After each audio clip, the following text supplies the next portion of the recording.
وده سيتزس إذا لصت قردة خرطومي اليوم واحد. مبروك، لقد أصبحت الآن أقبح محبوب في الغابة.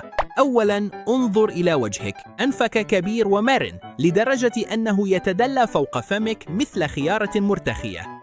عليك فعلياً أن تدفع أنفك جانباً بيدك فقط لتتمكن من تناول الطعام. مزعج، تبدو وكأنك شرير كرتوني اصطدم بالحائط. لكن هنا الجزء الصادم، إن إناث القرود يعشقن ذلك. بالنسبة لهن أنت براد بيت الغابة. كلما كان أنفك أكبر حصلت على المزيد من الصديقات. لديك أيضاً كرش ضخم يشبه تماماً جسم الأب، لأنك تأكل أوراقاً تجعلك تطلق الغازات طوال اليوم.